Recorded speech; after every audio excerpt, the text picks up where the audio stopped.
The next step is right mindfulness, or sammasati. And so, if you, the Satipatthana Sutta, which is where this is from, which is Majjhima Nikaya number 10, I highly suggest that you read this. You can understand the full, the full wording and the full breadth of this sutta. We don't have time to do that here. But the Buddha says that this is the direct path for the purification of beings, for the overcoming of sorrow, lamentation, and pain, and grief, for the attaining of nibbana. So this is very, very important to understand and to practice. And you can understand, I believe you can understand both the Noble Eightfold Path itself as a toolbox of how to live, but also these four Satipatthana as a toolbox as well. This is how you practice, how you diligently practice. And so the Buddha goes on, he says, what is right mindfulness? Here, a bhikkhu dwells contemplating the body in the body, ardent, clearly comprehending, mindful, having removed attachment and aversion for the world. So you see that ardent, mindful, right? You see these words, these same words over and over again as the Buddha exhorts us. And so there's four Satipatthana. Okay? The first one is body. So what does body in body mean? Well, that depends on which teacher you're learning from. The Satipatthana is translated and understood differently in many different ways. Some have said this is just the body in and of itself, so that you are examining the body through these methods that I'm going to go over, and trying to understand the body in and of itself. And some understand body in body as understanding these various different types of and kinds of body within the body. It can get confusing, but it might help to elucidate when we go through. So there's 6 practices under this understanding body and body. The first one is anapanasati, or mindfulness of breathing. And you start out anapanasati just as I've been doing in the guided meditations. Starting out, understanding breathing in, breathing out. And then going from understanding breathing in long, breathing in short, and so on. There's 16 steps. I'm not going to go over them there. You can look at them. If you look, Anapanasati Sutta is Majjhima Nikaya number 118. So it's a very important instructions for mindfulness of breathing. So the next is understanding the 4 postures. It says a person knows when they are sitting, when they are standing, when they are walking, when they are laying down. You're clearly understanding and knowing that you're in these various postures in your body. Next is clear awareness. And this is similar in that you are acting in clear awareness when you're walking, sitting, standing, lying down, stretching your limbs, eating, even it says going to the bathroom. You're being aware. You're being clear, having clear awareness and understanding of what you're doing. Instead of, taking your cell phone into the bathroom or taking your cell phone with you and you're going like this, distracting yourself. Next time, try to leave the cell phone out. Practice clear awareness.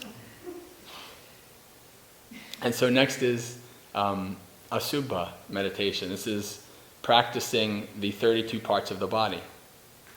And this is a practice that can be good for strong lust, to work on the strong lust, but it's also good for just understanding and having an equanimous view of the body.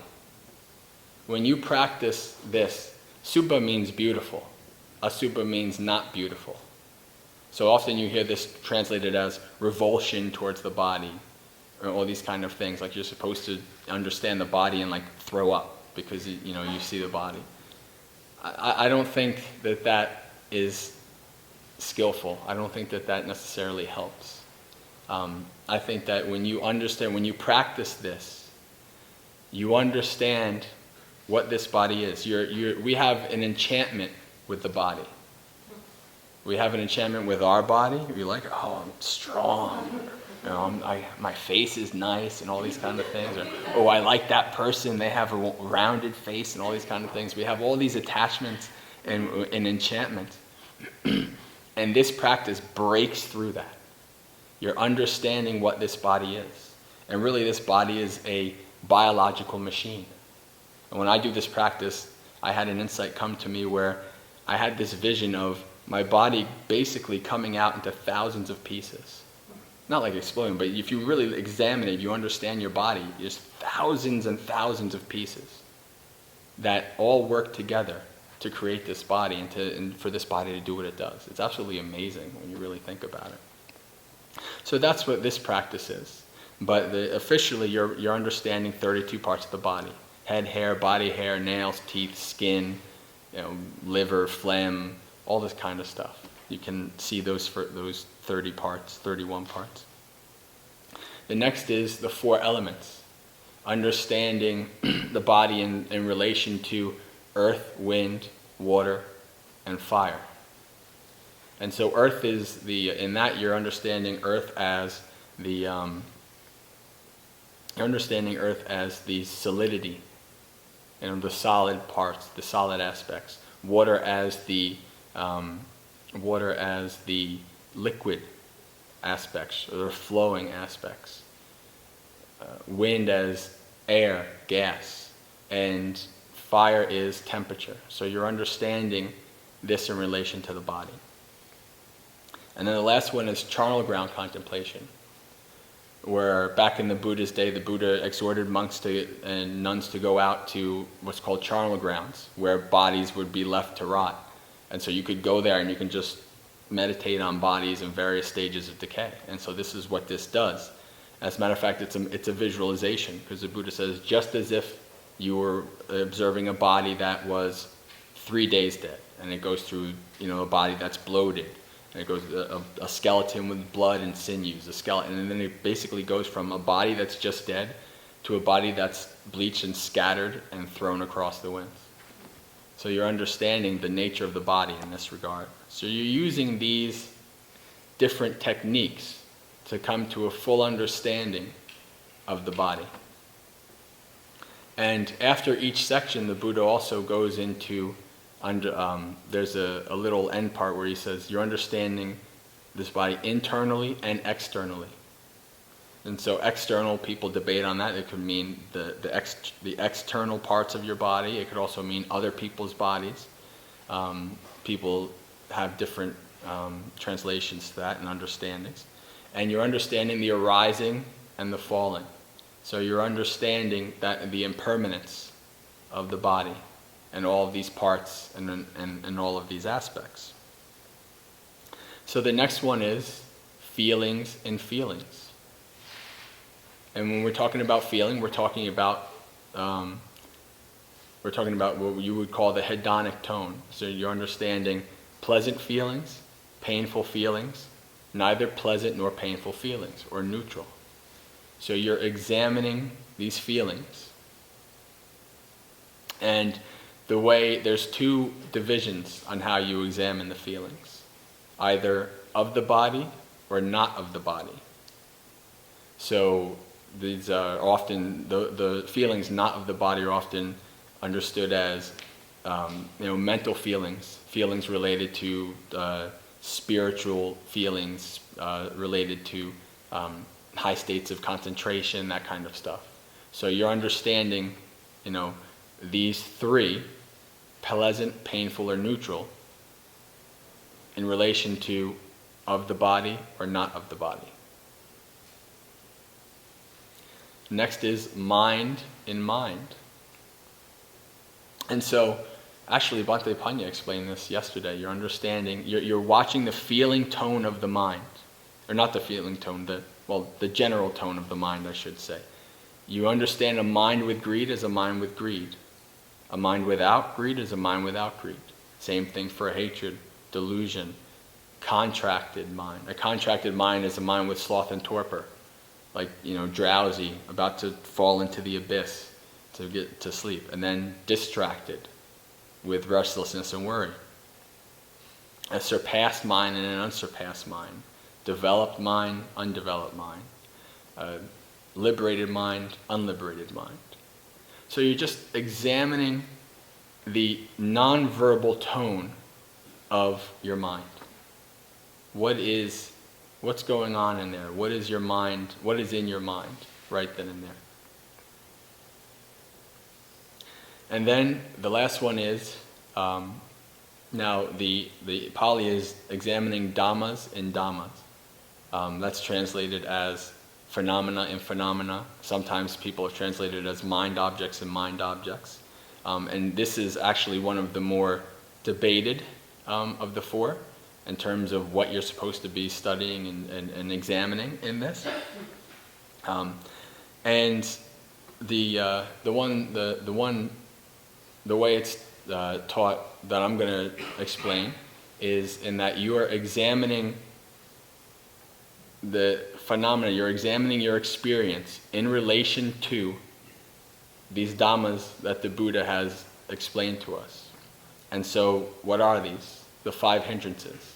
So you're examining your experiences in relation to sensual desire, ill will, sloth and torpor, restlessness and worry, and doubt.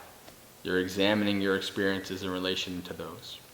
You're examining your experience in relation to the 5 aggregates: form, feeling, mental perception, volitions, consciousness. You're examining your experience in relation to the 6 senses. The eye, forms, eye consciousness. You're understanding your experiences in relation to this. You're also understanding your experiences in relation to the 7 factors of awakening that we went over the other day. And finally, you're understanding your experiences in relation to, you're understanding Dhamma in relation to the 4 Noble Truths. So that is, in brief, very brief, the Satipatthana. Again, this is a very, very, very long sutta, and I highly suggest looking at the sutta to really get a more detailed understanding of it. But this is what the Buddha explains as right mindfulness. Doing these practices. Some teachers will say you choose one. Like, today I want to examine feeling and feeling. And then you just concentrate on examining your feeling. Some people will say that you try to examine your experience, like something that comes up, an itch, per se. You examine how the itch is in relation to your body. And then you have feeling that comes in. Is it pleasant? It's unpleasant. You have intentions. What do you want to do with the itch? What's going on and what does the itch do to your mind? So you're examining a specific experience related to all of those, the 4 Satipatthana. So my suggestion would be to try both and see what works for you in that regard. Okay. And so there's an interesting simile. The simile is called the beauty queen. And so the Buddha gives this simile and he says, suppose there was this beauty queen that came to the town, and she was very beautiful and she sung very well and she danced very well and she enraptured the crowd, and there was lots of people around, and somebody came up to you and so basically this person has to carry this pot of oil on their head while somebody else is behind them with a sword. And you have to go through this crowd. So the Buddha's saying, and you must go through the crowd without dropping a drop of oil. And if you drop a drop of oil, right then and there you get your head cut off. So the Buddha says then, would you drop your mindfulness at any second in that situation? No, because you want to live. So he says, just like that, that is how you practice. Just as if you had to carry oil on your head and there was somebody with a sword behind you ready to chop your head off.